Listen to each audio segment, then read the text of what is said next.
think, I mean, whatever controversy, whatever criticism, if you know us and you spend more than 5 minutes with us, you'll quickly realize these guys love Jesus. Right. They're really about their family. They're really about their local community. Oh, they're actually really connected to their pastor, and they spend time. You know what I mean? Like you figure that out, and you're like, okay, so why did these other things even matter? Like, what are we even talking about? Like, who cares if John says on his freaking Snapchat? Like, who cares? Okay, I'm erratic, prove it. Never mind, got a mind that'll wind up with me in a lineup behind bars with these bars. Okay, my time's Team Freedom. Yeah. What's going on? You in the field with the Trackstarz, Ryan Righteous, SEANTANA, DJ Jeremiah.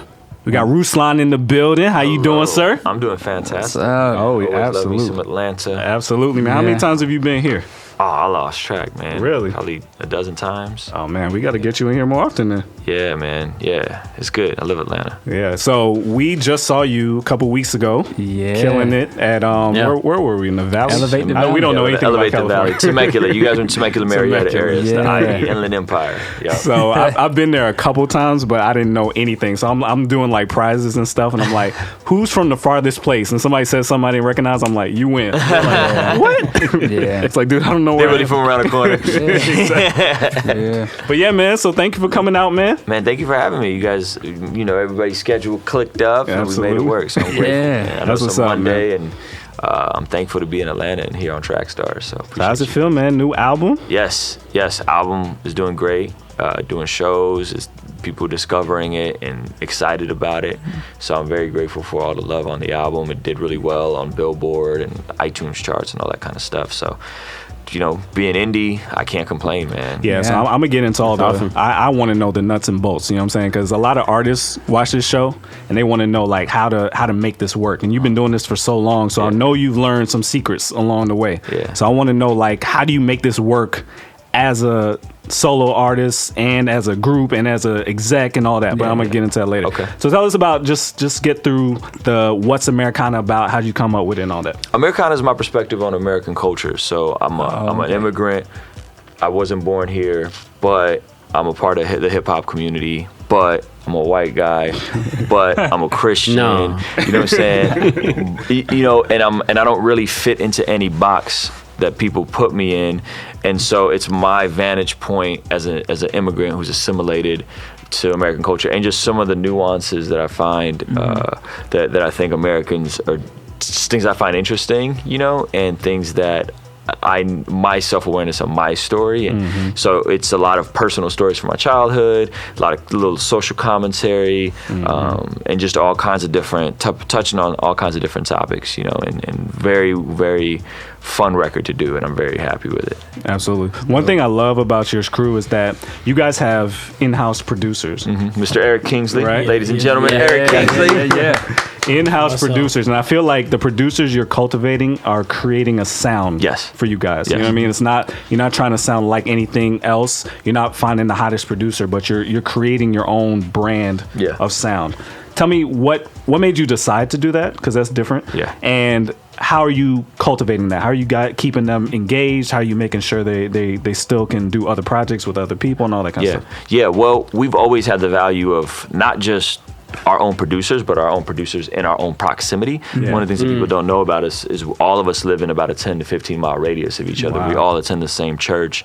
We're all friends, and my wife and Belief's wife, and everybody's like close knit. Nice. So that I think has always been a huge value of ours, and it's an overflow of our relational community. We do birthdays together. We do, Christmas parties and Thanksgivings and Easters together. Oh, that's dope. Yeah, and so it's an overflow of that. And so from a musical standpoint, we've just always wanted to have our own sound. And it started early on with DJ Rec and Jay Ruckers, and then it evolved into Anthony Cruz, and then Eric Kingsley coming on this year, and really being intentional about getting young guys around. Yeah. Anthony's only 21, Eric's 24. These guys got their ear to the street to everything that's going on, and they know what the next wave is, and they know what's not tight, and they know what's dated, and they know what snares are corny, and so I'll be like, can you make me a beat like this? And they're like, nah, son, we ain't rapping over that. We have a couple of those on our team too, because we keep a lot of younger people around us to kind of tell us like, hey, this is the trend. Like when we do our t-shirt designs, we have them look at it and say like, what's going on with this? You like that? You like that? So. Yeah, because we're getting old, man. Yeah. Like, we're from the gotta listen to the kids, man. We're from that 2000 era of CHH, so it's like we're starting to be like, man, we're finally getting to the point where we're starting to make a difference, and now we're old. So it's kind of you start feeling that way. But yeah, man, appreciate you guys being a part of that, because I'm starting to hear it. It's like the sound is getting perfected. When I hear a record coming from you guys, I'm like, I know it's going to be high quality, something I've never heard. Right. You know what I mean? Yeah. And that's a lot of that is credited, especially on Americana. That's credited to Eric and Anthony, and their process and his kind of like obsession with like, I want it to be melodic, and I want it to be dope, and I want it to feel good, but I want it to be you. So like, I don't rap over a bunch of trap stuff. So they're like, yo, don't try to do a bunch of modern records. Do what you feel comfortable on, and we'll make those records modern, because that's what kids, we know what we're doing. You know, so I don't know if you want to speak to that in the process. I mean, a lot of like Ruslan's record did sound a little dated at first. Like we went through and had, I think, 10 cuts, and then we cut all of them except for 2. Wow. And which was hard. It was brutal. Wait. Yeah. Are you talking about songs? Like, 10 songs already done, fully done, and you just cut songs. We cut all of them except for 2. Wow. One of those was Love for You. We was on a Good Religion tour. Yeah. And we were all in a car. We listened through the 10 records I had. I'm like, guys, I'm almost done. Like, we could drop it in May. And they were like, nah, son. Like, this is lit. Is that hard for you to take that criticism? Yeah, I mean, just like anything else. Like, it's like if you've been playing basketball your whole life, and then you get a good coach, and he's like, yo, your jump shot's all wrong. You need to go back and work your fundamentals. But I've been scoring 30 a game. Yeah, but I've been doing well. And they're like, nah, look, if you adjust this and adjust this and adjust this. Then, so I think I'm getting it from a technical standpoint for belief. Yeah. And John is all about feeling and vibe. And then, Eric and Anthony are all about sonics. Yeah. So that's a really good question, because, okay, when you say technical, man, that's one of the hardest conversations we have. If I finish a song and Ernest is like, or he says something, I'm like, I don't know about this word, that. You guys get that specific with it? With belief? So Raw Sugar, we cut that record in December? Was at the same time? No, it was March when it first came out. Yeah, so it was a little afterwards. So we cut it. I got the hook from Joey Jewish. Out of like the original version, maybe 8 bars of the original made it into the final. And you did have 2 verses before too. And I had 2 full verses. Wow. And I literally rewrote everything except the last 8 of the first verse. Wow, so y'all get that into it. Yeah, and because what they kept saying is like, man, this is cool, but like, what is the song about? You know what I mean? Like, what are you saying? So if you actually really listen to the verses, I'm actually trying to explain what the song. If you don't get it, that's not on me. That's on you, bro. So I was like listening we to that try to joint. explain it. Like, yo, this is what the song is actually about. So if it's a metaphor for food and consuming and all that kind of stuff. So it just wasn't clear, and so they were like, man, like it's a good record, but I feel like you're kind of playing yourself because you don't know what the song is about. You know, so that's like John said that, and so just rewriting, and a lot of that was done on the Good Religion record, because I'm at a place where like those guys are so freakishly good, Belief and John as MCs, that like I can't be the dead weight creatively, because then I just need to fall back and just do the business side. You know what I mean? So it's like I gotta rewrite, I gotta come hard, and I gotta give it everything I have, or I'm gonna look like a clown still trying to be a rapper. You know what I'm saying? Like, so it was one of the greatest processes that hurt in the moment, but I'm so glad they were so brutally honest. I think you found your groove though, because I'm hearing it in your lyrics. You found a spot for yourself. Yeah. And every beat I hear you on, it's like, okay, you found that thing in that beat, and then I hear you on it now. So that's amazing, man. Yeah. So one more thing I want to ask about this. Every album, as an exec, you know, you need the singles, you need this, you need the album. How do you, because you guys have a sound that's like borderline underground, you know, it kind of leans underground. How do you satisfy the need for I need this joint to pop? I need at least one of these to be the video. Yeah, that's a good question. I think I know that initially you need to come out with something for the bass, right? So my bass is more of an underground hip hop. Yeah. So the first joint that we come out with was Petty, you know. And before that, we had just kind of like a throwaway song, just putting something out there to test the water with Audio Killer, with Jay Monty and Keyshawn, and then that didn't make the record, and then we did Petty, which was like me going back to my OG Sojourn, you know what I mean, and then trying to make it more current, more modern. Me and Anthony really working on the mix and getting cool automations and the cool echoes and like stuff that you don't hear, like you don't hear that in 90s hip hop, but we used modern elements over that style of beat. So that was like the first record, and then I had other records in my pocket that like I knew Raw Sugar was going to be a big record. Eric, they don't know, was actually recorded both verses, totally different beats. Oh, really? And then he just took the beat and different songs. Yeah, took the acapella and made a whole new beat to it, and it sounded better than the original. That's how. Same thing with "Cause It Failed." Yeah. You know, so he's taking acapellas and then they just like fit like gloves. Yeah. And then there's just some magical moments like "Love for You," which is gonna be the next single, was just like we did it on a spot. A-Biv was over, he did the beat, and then like I just like was goofing around and then it came out and was like, yo, this sounds really cool. You know, it's different. The tone and playing with my voice and all that. I don't think when we produced for the singles, we weren't really intentional, like, hey, we need this kind of cut. Like, we just kind of made the records and then over time we realized, oh yeah, these fit for this type of cut. Yeah. But like in the moment, like we just focus on creating. Yeah, making the very best music. But that's a magical moment. I don't know if a lot of rappers don't get to experience that, and I know we've had that in the past where you just get a beat you bought off of wherever, and you just have to make it work, right? Yeah. But when you guys can actually go back and fix it and tailor it to your voice, that's a whole nother experience that a lot of people don't get to experience. A lot of post-production. A lot of post-production on all of our It's necessary, otherwise you will start to sound like you just have bars over beats versus songs. It sounds disconnected. Right, exactly. Yeah. So I have this question. How did you guys meet? So funny story. When I did my first solo record, Carry On, Andy Mineo, who's a friend, heard it and was like, yo, like, this is cool, but like, nah. What? You know what I mean? Like called me and had like a really hard conversation. People always have real hard conversations with me. You know, it's like the sanctification process, you know, as an MC. So he called me and he was like, look, like, and at the time it was like, yo, these are all my friends, they're producing the records. And he was like, look, listen, that's cool. And I get what you're trying to do, but you need to add some more people to that. You know, he says, so listen, like put out a tweet and ask people to send you beats and have like someone go through them and find the right beats. Wow. And I said, okay. You know, he said, this is how I discovered Ty Shane. Okay. You know, and I was like, huh. So I did that with the Dream Junkies record. We put out a tweet. The first one, right? The first one. And we got hundreds of submissions. Oh, wow. All trash. Bad.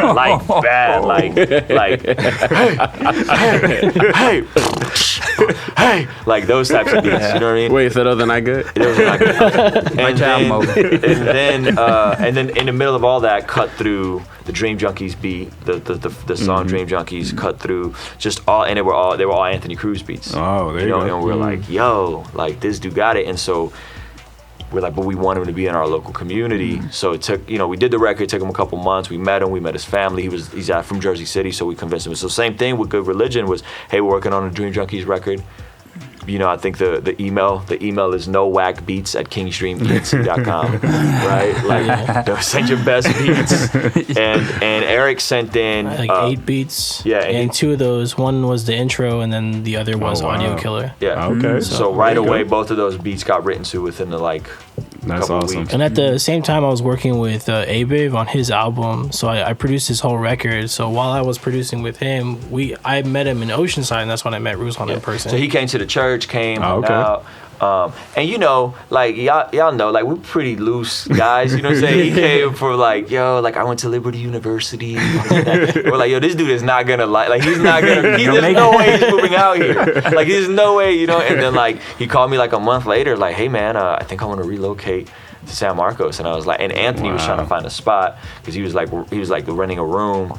And I'm like, all right. So then what happened was I started praying that my next door neighbor would move out. Wow. Right? Like, yo, like God. And I had a vision, like it would be crazy. Because I had a son. I was tired of having a studio in my bedroom, in my spare bedroom. I was so I've been there. We was working. I kept talking to him and finessing him. We went on tour. Finally, we got back from tour. And like 2 weeks later, he finally moved out. Wow. And so Eric, and we took over the spot, put the studio downstairs, and then they live upstairs. And it's like, literally, you come out of my house, you go into there, and that's where the studio is at. And, yeah, so that's kind of how it all came together. How important is knowing how to mix to the success of the Dream Junkies? Because you have your hands on it, and you know what it's supposed to sound like, and you know how to make it sound right. Right. How important has that been to your success? I mean, mix. So there's a thing called ear fatigue that people don't know. Like if you ever hear a record and like, oh, there's a good rapper, and there's a good beat. God, I don't want to come back to it, right? That's called ear fatigue. That's a poorly mixed record. There's something going on sonically. There's certain frequencies that are cutting through that shouldn't cut through. And so that's there's the edge between mainstream music and cheap, whack, independent music, right? A lot of times it's the mix, and you can't even put your finger on it as a consumer.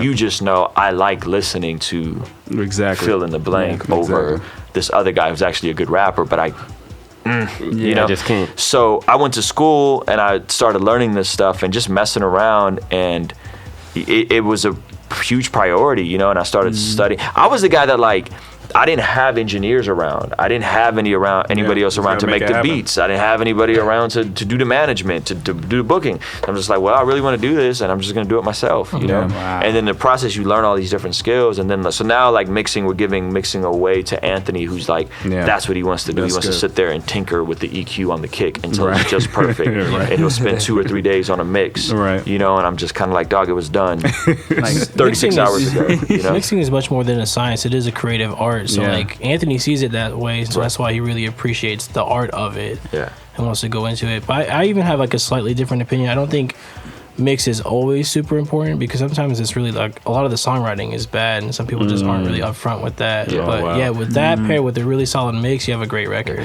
But you could have a great record with a great artist and a bad mix, and it will ruin it'll still work. Oh, really? You think it'll still work? Chance the Rapper. Listen to that Chance coloring book. Horrible mixes. Okay. Horrible. You might not even think it's a horrible mix because it's just such great writing and such a great artist. Right. I do remember saying that the first... It's like the placebo effect. The first Chance track is so dope. Yeah. The first track, I didn't notice that it didn't sound right. I didn't really pay attention to the rest of it. But I was like, this sounds... But I'm like, you're right. It seems like... If he does it, it's like, oh, it's supposed to sound like this. So you're right. You can't get away with it if the artist is popular enough. Yeah, they'll get or Life of Pablo. Like Life of Pablo came out, and that first draft was just bad. Yeah, it was bad, but it was so different and engaging that you kind of bared with it. And then if you listen to the new version, it's completely remixed and remastered, and actually sounds good now. So mixing, it just depends. Like if you're Kanye or you're Drake or you're Chance, like you can get away with it. But if you're an independent artist trying to be taken seriously, like you can't really get away. You won't with get past the gatekeepers either. Yeah. And then there's certain stuff that like is intended to be dirty, like so $2 Mike, which is a song they did with John, and they made the beat and did the whole thing in like 12 hours or something. Yes. Eight maybe? 8. So Yeah. from beginning, from when they sat down to when they made the beat to when John wrote it to when it was on SoundCloud, 8 hours. Wow. That was intentional. And it's called $2 Mike. So that's like it's supposed to sound dirty. It's not supposed to be clean and polished. So there's you can get away with it. But in general, if all your mixes are trash, like, and you're not that great of a rapper, it's not gonna work. I had a question for you. With your technique being so critical, like that being such a big part of what you guys do, how do you deal with features? Right, someone requests you for a feature and you get the mix and it's just not good. Is it bad for business to not do it or to do it when you're an artist coming up? And this is not really speaking to you per se, but just giving advice to people. If we're doing features like I'm collabing with other artists that I consider peers, or are we talking like I'm just trying to get a bag and get like which one are we talking about? Here's the deal. If we should talk about that as well. If I'm just doing a paid feature, right? I know that a lot of times the record will never come out. Yeah, wow. That's true. Yeah. That's true. If I care about the artist and it's a cool guy, I'll tell him your verse isn't good. You need to rewrite this. Hey, you should make. Hey. So I'll mix it for you, or I'll send my vocals in mixed. Yeah. Just put this and line it up on the beat. So there's about 4 questions that came out of that. Yeah. I'm sure he has 2. I have 1. How do you? This is the biggest one. How do you write a verse knowing that it will never get heard? I would feel like I gave a kid away. You know what I mean? Do you really do your best on those? How do you go and play a pickup game of basketball knowing you're never going to be in That's real. That's real. Yeah. That's good. Yeah. That's good. That's right. Yeah. I play pickup ball. You and still that's do it. your best. I'm having fun. That's what I do. I play ball. So I rap. This is a So muscle. you see it as every work is the next one could be just as good or better anytime. Yeah. Sometimes you go out and you score all the points and you carry your team, and other times you go out and it's just bad, but you don't stop going out. If you're really about playing ball, I'm not right, and that's just in you. You don't think about like, man, if I'm good on this street, chord, I can go try out for the local community college, and then I can make it to a 4-year, and then I could walk on and try out for the Lakers. Then I'll be 32. Right, and then I'll be 45. So you don't have any verses that you wish you would have done on this song over here, or you wish you would have saved it for this song on your album or anything like that? I've done some dope, but I'll be forgetting them. Like, in the moment, like I'll be like, "Yo, this was dope," but then I'll hear it, like it'll come out a year and a half later or something, and I'll be like, "Oh, I can't believe I gave that verse away." I think it comes down to the stage you're in with your art. So like after you've like spent that 10,000 hours, like the verses are for myself. Like beats just come out like natural. Like so I don't really hold on to the art that much anymore because I just know I'm probably just gonna make another beat later down the road. Yeah, and I'll forget about that. And the beats will probably continue getting better. Yeah. The source is still good, so it don't matter if somebody got something. It's less romantic. Like it's not about this is my art, my baby. Like it's just like this is what I do. This is a skill I have. This is something I've acquired. Some God's blessed me with, and if I can use it to service people and make a living and pay for my wife to not have to work a job and my son to eat, like that is what I'm going to do. Good and in the process I meet all kinds of amazing artists. So Joey Jewish, who's on Raw Sugar, actually emailed to get a feature from John, willing to pay, and I was like, look, like John can't do it right now because he's not doing features, and this is how much he charges, but I'll do a feature for you for free. You know what I mean? Yeah, because I just like the music that much, and so I was on his record, Beautiful Solitude, and then he was on Raw Sugar, and then we just built a friendship and just connected, and I'm like, man, like this dude is dope, and I brought him out to shows, he's brought me out to shows, and like that's a dude I really believe in on the strength of like reaching out for a feature, and I was like, look, like don't spend your money on this, So the important lesson to learn is that when someone is serious about the craft, you see yourself being able to work with them because they want that. If someone's dope, if someone is dope, and this is just me, I'm only speaking for me. If someone is dope, I will do stuff on the strength all the time. Yeah. Really? All the time. All the time. Wow. If I like there's a spark there, right? And I do a lot of that. And I won't just do that. I'll put people on shows. I'll fly people out to do tour. Like I'll actually do stuff. Why? Because when I was coming up, no one did that for me. Man, we know that. Big homie wasn't around. And I learned that from Murs, because Murs is a guy that like he looked out and he consistently kept putting me on shows. He almost single-handedly built up the West Coast indie scene, right? Pay Dues Festival. So Murs is a guy that's literally had his hand on almost every single artist that's came out of the West Coast. Wow. Right? Feature. Like if you go back, look at the early TDE stuff, right? Murs is all over that stuff. He's taking those guys on tour. He's giving them some of their first shows, their first looks. So, and he's not entitled. He's not angry. He's just like, yo, like this is what you're supposed to do. That's good. I don't see that very often in our community. Oh, yeah. Unfortunately. And so, like, if I could be the guy to, like, yo, like, we just had Lauren Michelle, who's amazing. She won our Good Religion remix contest. Foggy Raw, do our Oceanside Dream Junkies open mic, do the show with me in Charlotte, do the show with me in Lynchburg. Smashed, like killed it. Lauren Michelle's amazing live. Like, Foggy Raw is a star, And for me, I don't have to make money off these guys. I don't have to, I'll just be, like, if Foggy Raw becomes a star, which I think he will, I'm just happy to be like... You're part of the story. Yeah. He was there in the beginning, you know what I mean? And if I could be of value and we could do business together, and he sees value in me as a business partner, that's different. But that's not, I don't need to force that, So... On the flip side of that, you said earlier, right? You said, am I just trying to get a body? Or you said a bag, right? A bag, right? A bag of money. A bag of money. Okay. I thought it was a little bit different, and I thought you were saying basically when you hop on a track, you know for a fact that whoever the artist is and whatever they're doing, right? You know that your verse is gonna smash. That too. That's what I was thinking. So do you ever see it like that? Do you ever continue with that? Like, I know you said sometimes if you care about the artist, you'll say, hey, look, go ahead and remix that. I'll mix the vocals for you, right? Just lay that down and line that up. But do you ever say, you know what, I'm gonna put this verse on, and I know for a fact that it's gonna kill, and I don't know what you're gonna do with it, so go ahead and take it. Yeah, sometimes. I mean, I'm gonna be real. Like, sometimes it's very transactional. It's very transactional. It's like, hey man, like, or like I'll be in a spot where like straight up, okay, this little game. When cats are doing feature sales, it's because cats need money. You know what I'm saying? So if I need a quick 200, 300, 400, 500, 600, whatever it is, you know what I mean? Like, oh yeah. Okay. You know, that's a sale. It's because somebody, if I need the money, so at that point it's just transactional. Okay. And if I catch something in the middle, you send it to me because you were prepared and you had your verse and a hook on there and you're dope. 99% of the time, I'm gonna hop on a call with you and be like, "Where are you? What are you doing? How's this happening?" You know what I'm saying? Like, because I'm always looking for talent, and I'm always like trying to have vision for what's happening. Because there's so much talent, and there's so many kids doing it that are really dope, but there's so little opportunity. I feel like, right? Like the levees have broken in music, and it's just like water everywhere, and there's no one standing there curating and cultivating. And I'm like, if I could be a curator as well as an artist and an executive, like that is a win for me, and that's a win for the community as a whole. Because I want our community to be the best and excellent. And I think it's one of the first times where we're starting to see guys that are delivering at that level, like John, Andy Mineo. These guys are delivering at really high caliber levels that I think could stand. I mean, you guys do the line for line.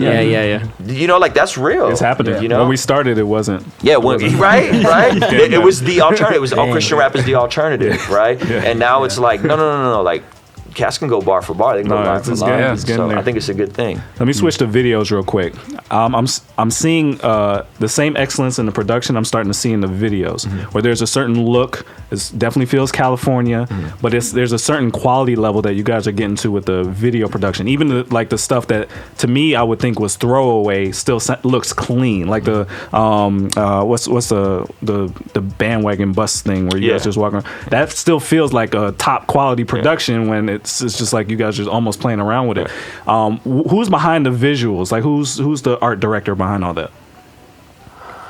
It's always outsourced, isn't it? Huh? It's most of the time just outsourced, but the vision usually starts with us. Yeah, the vision starts with us, and then I mean, if you have a vision for the visual, you could put anybody, just about anybody behind the camera. Right equipment, If you have great location and you like, so that specific visual, that was John. Like John was like, hey, this is what I want to do. Okay. I want it to feel like this. I want us to hop out of the car, and he had the treatment written out. So for the new videos, where it's like it's going backwards, and then you're seeing this whole scene play out. Like is that you? That was me. Yeah, that was me. Like I had the idea of like doing something in slow motion backwards. Okay. And I was like, if I started and I like had the whole thing visualized, and I was like, and then it's a low risk, high reward visual. Right. I don't have to spend hours shooting it. I don't have we literally shot that in 10 minutes. Wow. You know what I mean? Dropped it in, color corrected it, sent it to the Spirit, the young Spirit, and he did his thing to it, and it was something that was like just quick, clean, keep it moving, And so so I think it's knowing the vision and having the vision, and if you have the vision and the visual like that. I literally bought a gimbal for my iPhone. It came in the mail that day. Wow. I grabbed my 17-year-old video intern Jake, gave him, this is how you use it, and we walked through it once, we walked through it again, and then we did the final take, and so we shot that on an iPhone 6. That was an iPhone? That was an iPhone with the iPhone gimbal. Jeez. You know what I mean, in slow motion, and that was it. Wow. So that brings up a question, because you guys seem like the perfect blend to being creative and being successful, and then taking the first steps to help other people become the same get to the same level of success. How much of business do you guys conduct, like meetings and preparation? How much goes into what you guys do? Oh man, none. None. That's an exaggeration. Yeah, that's exaggeration. We all know our stories, right? Marketing is a lot of just knowing your story and telling your story in a creative way. That's all marketing is: self-awareness executed through telling your story over and over again, right? So if you know how to market, all you really know how to do is just tell your story. You know what makes you unique, and you know how to amplify those things to tell your story in a creative way. Yeah. That's all that is. The business side is more so me just being tenacious and driving it, and really the skills I acquired from my debt-free journey, right? Paying off a bunch of debt, having to learn how to manage money, having to learn how to cash flow, not use credit cards. That like I just kind of I drive that so hard that we can do creative things when there isn't a lot of money coming in, you know, like so. I think that's the process. So in terms of business, I think everyone's pretty aware of what their brand is. So Belief, for example, did Red Pills, Black Sugar. Really good album. Very good album, a very dark album. It was. He's talking about suicide. He's talking about domestic violence, depression. Yeah. Yo, I'm not getting booked for shows as the angry, suicidal black guy. Like, it's not cracking, right? Very self-aware. Yeah. But then, because what this is what happens. We do our music, and then people will meet us and be like, yo, you guys are so cool. You guys are so nice. Right. And we're like, all right, so there's a disconnect between how people perceive us and who we really are. Yeah. So Belief is like, I have to reintroduce myself. So Belief and fatherhood. Belief and fatherhood. People see me as a father. People see me with my kids. People see me as funny. They actually get to see who Belief is. And now the Belief in Fatherhood thing took off. He's had several videos that have gone viral. Yeah. He's built himself a whole separate tribe outside of the King's Dream Collective that we're actually cross-promoting. There's people that bought Americana because he put the instrumental in his vlog that had never heard of me or didn't even know he Belief did music. You know, totally different demographic of people. And so my Day as a Full-Time Rapper, my podcast, like those are intentional things that we're doing so that people, when they hear the music, it's not just one snapshot. You hear the music and then you see the visual and you see me going throughout my day and you're like, oh wow, like he's actually a good guy, like he loves the Lord, man, he's just spending time with his kid, and I become more human and less like a caricature. You know what I mean? So, and we don't have a lot of planning in general. It's just a lot of going, pretty much. Like we only had like maybe 2 business meetings. Yeah, we've had 2 meetings in the last. Well, if you guys had the producer meeting for John the other day at the show, at the Temecula show. Okay, yeah, I remember that. Yeah, I remember that. Like 3 or 4 meetings, like every 6 months, and those are just like we're just hanging out. Him and James were like, we got to go meet in the back. I was like, oh, okay. Yeah, those are more conversations. So, but I think when you're in community, you don't need to get together as often. Because you're always together. Because you're always together, and you're always. So me and John are always talking strategy and always talking album rollout and singles, and you know what I mean, like because we're just always together. He's over all the time, or I'm with him, or whatever. I see him at church, and life just kind of bleeds over, you know. So they're not business meetings. They're like normal conversations that happen between you guys as you're on your way, just normal. Yeah. So if we're kicking it, like me and Eric have been on the road, there's like 99% of the time we're going to be talking about what strategy. If we do this and what if we do this and we try this and da-da-da. And so Belief and John, they did the show with us in Charlotte. We did South Carolina, and it was the same thing. We're talking about John's stuff and Belief stuff, and so we're always having those conversations because we're always together. So the need to sit down and say, here's our memo of the agenda to talk about these, like we already know what's going on because there's communication. The more communication there is, the less need there is to have meetings. And I hate meetings. I think meetings are inefficient. They're time wasters. And I hate sitting down and having a meeting, because the reality is if we're in community, we should already be knowing each other's heart. We should be believing the best about each other, and we should just be moving and going as we're creating. So speaking of the King's Dream brand, now you guys have had your fair share of criticism. Oh yeah. Now I won't say what. I'll let you talk about whatever you want. Whatever you want to talk about. How do you guys handle that? Because I know there was a while where it was like everybody was talking about y'all, right? How did you guys internally handle that, and what does it mean now? Because you almost feel lighter now to me for some reason, like you don't care anymore. Not that you don't care, but that you've dealt with it and now you know what to say. Yeah. Well, first of all, I think Christian culture is changing. Yeah. I mean, me and Eric will probably say Christian culture is dead at this point. Like Christian, like there's still guys that are doing that, and like but like there was a point where like Christian culture was cool. Yeah. Mark Driscoll, John Piper, right? It was cool to be a part of that, that thing. And I think now the guys that are forming the thoughts, the guys that are actually influencing the church aren't even a part of Christian culture, right? So think about the Judah Smiths, think about the Rich Wilkinson Jr.'s, think about the Chris Dursos. They're not these guys running around from conference to conference. You know what I mean? Like they're actually doing ministry. Like these guys are actually pastoring and leading churches, and they're engaged in culture. So I think Christian culture is changing. So I think all the stuff we were on, not being explicitly preachy, that was a big deal. Rapping over secular instrumentals, playing at nightclubs, using colorful language or profanity, you know what I mean? Talking about consuming alcohol, like whatever those things are, the rest of Christian culture, or the rest of Christians, should I say, are just kind of like, yeah, like I like to drink beer sometimes. Why is that a big deal? Right. You know what I mean? Like, yeah, I like to, whatever it is, right? I watch movies with violence and I listen to Young Thug sometimes. Why is that a big deal? You know, I think everything is shifting there, and so there's less. We don't look crazy. We look like the guys that we were just ahead of it all. You know? And I think Reach is helping with that, right? Because Reach is kind of like they're moving in a similar direction. And so when we're talking about social justice issues, 5 years ago that was extremely taboo to talk about in the church. Now everyone is talking about social justice issues, right?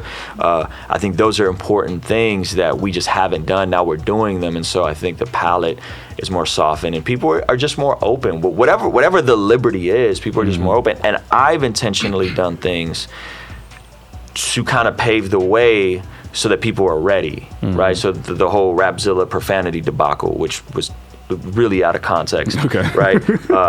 Like I intentionally did that because I knew that Soul Rebel was going to ruffle feathers. We already had songs for Soul Rebels, and I didn't want John to be the guy by himself to go through. You didn't want it to be like a out of the blue surprise, right? So like, yo, you could expect this from us because that's not. We don't get tripped up about that, you know. So I've intentionally done that, and kind of taken it on the chin for the rest of the team, and I'm okay with that, you know. So I think, I mean, whatever controversy, whatever criticism, if you know us and you spend more than 5 minutes with us, you'll quickly realize these guys love Jesus. They're really about their family. They're really about their local community.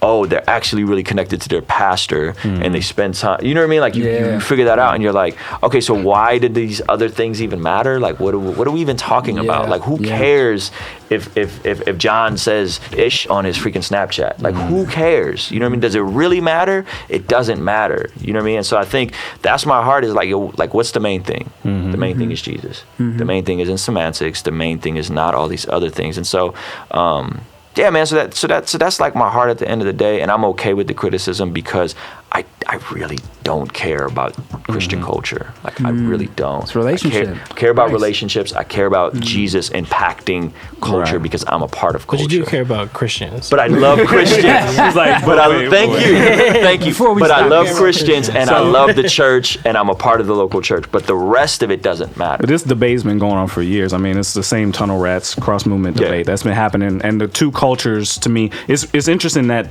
the tunnel rats culture has kind of taken over now, and it really happened because the main cross movement guy kind of started moving towards that. When we first interviewed Lecrae back in 2008 or 7, 2000, I knew this was coming because of some of the answers he gave. I'm like, do you want to be doing this, or you? I felt like he was more tunnel rats than cross movement at the time, and then now you start seeing show, and then like they're starting to lean towards that. So those two camps, and it's not even just in the hip hop world, in Christendom, right? There's always been those two camps of this matters more or this matters more. Reaching people matters more, or the morality and getting all the rules right matters being more. holy, being set apart. Where's the compromise between those two? Because you're not saying that those guys are like wrong. You're just saying there's a disagreement over what matters more. And is there any way to? Because we could have you in here and have this conversation. Then we could have, and then everybody will think, this is what Trackstarz believes in. Then we have the opposite people in the room, and everybody thinks we think that's what we're saying. And we just want to have the conversation because we love all y'all. They call and they blow up your phone, man. Well, so here's the deal. So one, I love what God Over Money is doing. I love what Bizzle is doing. I think their movement is amazing, and shout out to those guys. And so that's no knock on anybody that wants to rep the banner of Christian rapper or whatever. Like that's dope. Like embrace that because there's people that need that. So I am not speaking out of it. Bizzle is one of the coolest guys in this whole thing that I've met and developed a friendship with, and we talk, and he gives me game, and like he's like a really, really great guy. So just let's just be clear that that's not what I'm. You know what I mean? I didn't even think about them. I'll tell you who I met later. Okay. You definitely want to know who I'm talking about. So the balance to me, the balance is one relationship. Because if me and Bizzle have a relationship, then if I say something that he feels is out, like, and he's hit me before, like, what do you mean? Like, this is what I mean. Oh, okay. Oh, yeah, for sure. You know what I mean? Like, we may disagree, but okay, cool. So I think one, relationship, and then two, Paul Washer, of all people, used the example of photo camera versus video camera. If you follow me around long enough with a photo camera, it won't be long before you can snap a picture of me doing something I shouldn't be doing, and it'll appear like I'm in sin.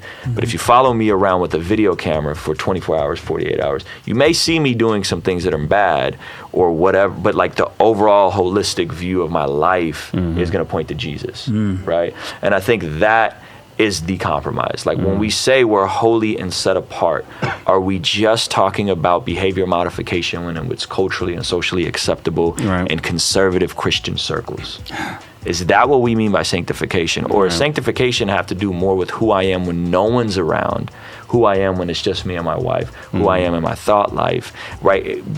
And that, I think, is the heart of it. So we can say, yeah, like, we agree, like we should be holy and set apart, but what does that actually mean to be set apart? Is it just about, because you could take it on so many extremes, right? We could be like, well, you shouldn't say this or do this, you shouldn't listen to this type of music, and take it, right? We've heard this in culture. You shouldn't wear a hoodie because you're projecting a certain image, right? And you're like, the hell you mean? Like, it's a hoodie.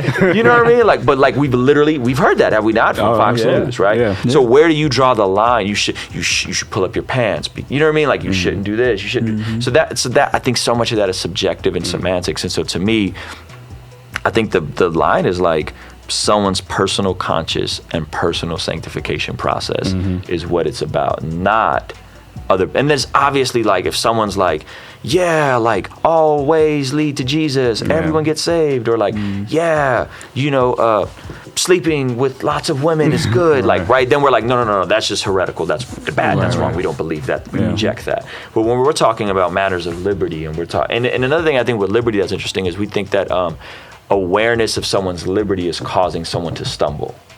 Right? Me knowing that you have a drink and say I struggle with alcoholism and you have a drink in your home with your wife, it does not cause me to stumble. Right. Me going out with you at 12 o'clock at night after I've had a bad day and you're like, hey man, you want a beer? Want a beer? Want a beer? Want a beer? Right? That can cause me to stumble. Yeah. But just awareness of someone's liberty is not the same as causing somebody to stumble. So we say like, why you call it's like, no, that's not what we're talking about. If you know that this person takes this liberty if I know that you like to eat lots and lots of McDonald's, right? And I can't eat McDonald's because I'm trying to lose weight, right? Me knowing that you like to eat McDonald's doesn't cause me to stumble, right? Like I'm still responsible for my own life, for my own actions, and my own sanctification process. It may cause me to stumble.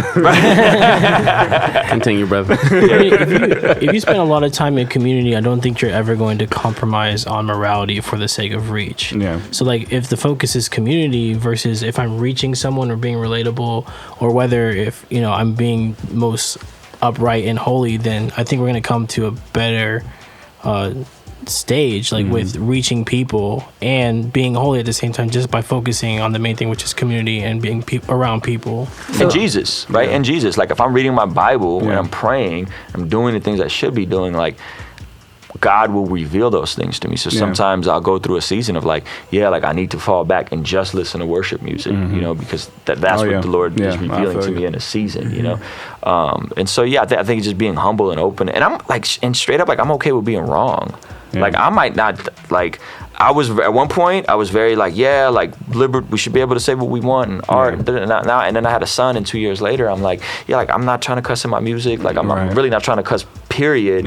Right. And that's something that I'm still working through. But like, my goal is like, now as someone that's 31 with a 2-year-old, I want to be the same guy in every single context. So I want to be the same with my wife as I am with you guys, as I am with Eric, as I am with John and Belief.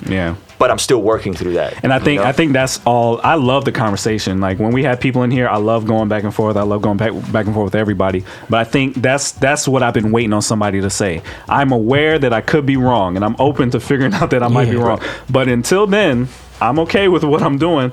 I just think as long as we're open, because I see too much. You can't do this, and I've seen you back then. Tunnel Rat's whole cross movement thing, where it's like, I know for a fact that I have the right perspective on this. Both of you can't be right about that. Somebody's wrong. Right. So as long as we're still having the conversation and we're still open to being discipled by each other and stuff like that, that's a great conversation to have. And just every time this comes up, we get asked this all the time. This very topic. And it's always like, are you praying for him? Because if they're your brother, then you should, your goal should be, man, I really hope he gets it. If he's wrong, I hope he gets it. I hope I get it if I'm wrong. And that should be the conversation, right? That's good. That's good, man. Love it. So let me ask this question. At the end of the day, right? Well, actually, right now, right? If you think about all the fans of Ruslan, if I ask them who is Ruslan, right, and what's his impact on Christian hip hop culture or just culture in general, what would the answer be? I would hope that people will be encouraged and inspired by my story. I would hope people would say, man, like if he can make something out of his life, if he could figure this out and he can get to a place where he's content and he's successful, then anybody can do it. Like that's what I would hope that people would get, and hopefully that's what my music communicates, right? So like I started not knowing the language. I started as an immigrant. I didn't learn how to read until the freshman year of high school, like straight up. You know what I mean? Like so that's the narrative of my life is like, I didn't have it handed to me, right? Like we came out as refugee immigrants, below nothing, on welfare, and by the grace of God, like I'm good. I'm not rich. I'm not a multi-millionaire, but like I'm so happy and I'm so content, That's awesome. And I could do what I love, and I could be around great people. So I would hope that when people look at my life or my music, that's what they would see is like, yo, if he can do it, like anybody can do it, you know, and. Because I'm not the most naturally talented. I'm definitely not the smartest. You know what I mean? Like, I don't have great people skills, right? Culturally, I'm very direct and harsh, right? I feel everything you're saying. Right. I feel you. But now, do you think your talent, this is what somebody told me a long time ago that I realized that might be true. Same thing. But I feel like the talent that you have is...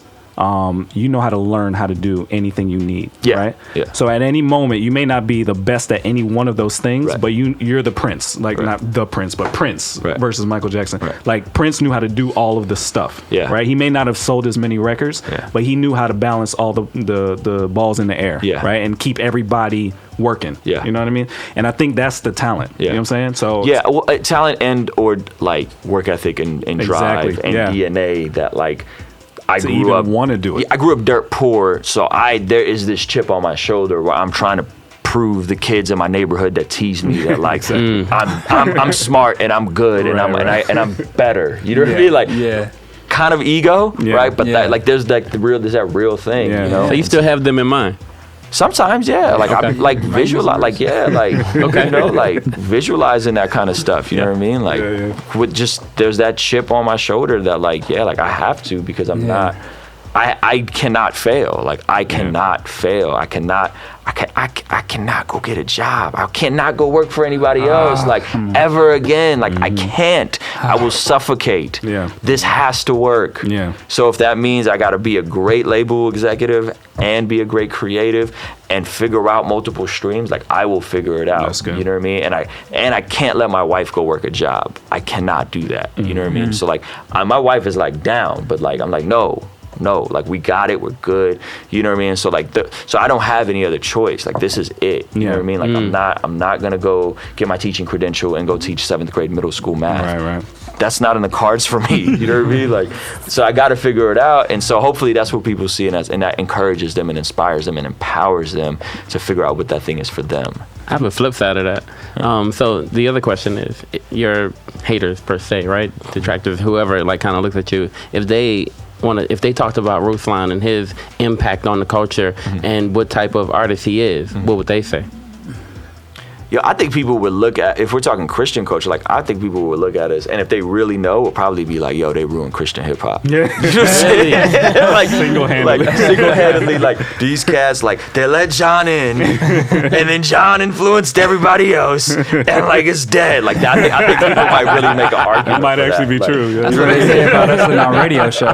You know, John ruined Christian hip hop. That's right. Like, cause we get that's that. That's gonna name the video. We get that, like yo, John, he's such a bad influence on his cousin Jay Givens. You know what I'm saying? Like, you have no clue what you're talking about. You know? So I think the critics might say something like that, and we get that. Like that's fine. But again, like I'm more into building the body and less into building a genre. Right? I'm more into building people and less in artists and creators and less about building Christian rappers. You know, and again, and I think and if that's wrong, then cool. Like I'll be wrong, but you can't say that there isn't great Christian rap music out there. Like you cannot say that. You cannot say that because Bizzle has been out here holding it down consistently, making great music, and he's uncompromising about the gospel, and he reps that title. So if we are not for you, if the content is too harsh, if the language is too whatever, right? If you don't like that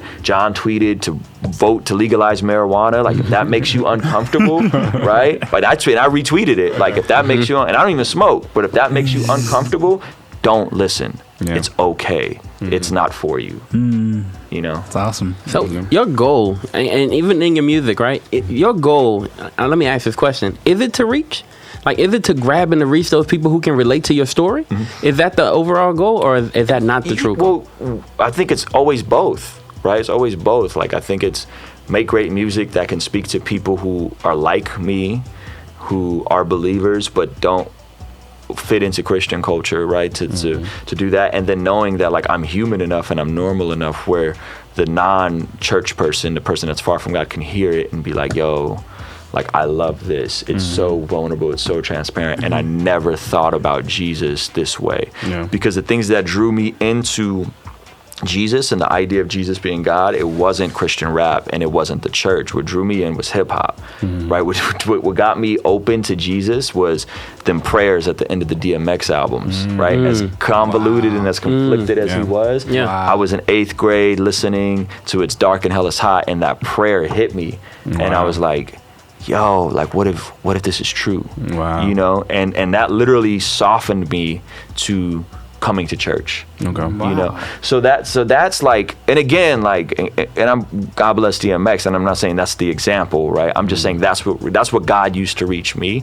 So if he can use that, like he can use someone that's flawed and is imperfect and is going to make mistakes and is going to say some things that I probably will disagree with in 5 years from now. You know what I'm saying? That's awesome, man. Well, I feel like I know you better. Yeah, me too. That's good. I feel like I know your motivations and kind of what makes this whole thing that you've created work. So I appreciate you coming through, man. Yeah, thank you so much. Appreciate you guys. This was dope. I'm excited for your guys' growth, man. Everything I've been seeing, everybody's like talking, and there's like, it's just growing. You know what I mean? I checked your guys' page. I got more subscribers than we do. You know what I'm saying? I'm like, hey. You know, so thank you guys, man. Trackstarz. We can share that audience.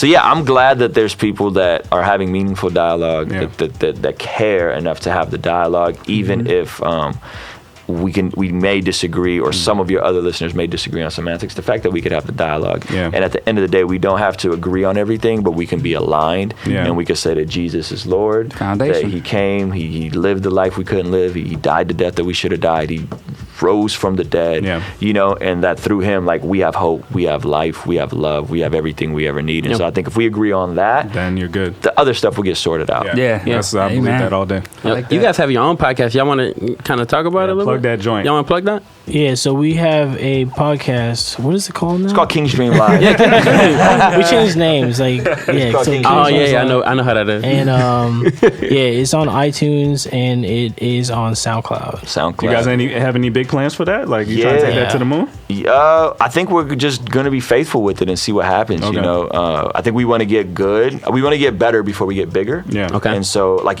you guys are great. Like, there's a cadence and a rhythm here, right? And like, I think if we can develop that, then we'll be able to branch out. So we've had some great episodes. We had our pastor on the show, which was dope. Pastor Patrick Lynch, talking about Black Lives Matter. Yeah, I've seen him talk. He's good. We had Jay Givens on. We had Artist Responsibility, right? Yeah, Artist Responsibility. Foggy Raw. Foggy Raw. right? Which was really dope because Foggy Raw is very mysterious and doesn't do a lot of interviews, but that dude is a star. Who else did we have? Curtis King, one of the early episodes. And so we're about to have John on within the next week or so, and that's going to be really cool. So we have some really good content, but I think we're focusing on like let's get better, let's get a cadence, let's get a rhythm going before we branch out and like try to bring in some of the bigger relationships and friends that we have, because we want it, like once it spreads, we want it to be really solid. Because y'all got some really good contacts out there. Yeah, man. And we're in Cali, so everybody's around. You know what I mean? And then we also travel, so it's nothing for me to pop in and do something. You know what I mean? I think it could be big, man. So just keep focusing. I hope so, man. Yeah, and that is really again to serve people. Like that's to give people. We don't talk about this. For the creatives. Yeah, for the creatives. Like we don't talk about the semantics. We don't talk about the controversial issues. We literally are just giving people tools on how to progress as creative entrepreneurs. That's awesome, man. That's awesome. Very cool. All right, man. Ruslan in the building. Let's get back into it. You in the field with the Trackstarz, Ryan Righteous, SEANTANA, DJ Jeremiah. Let go.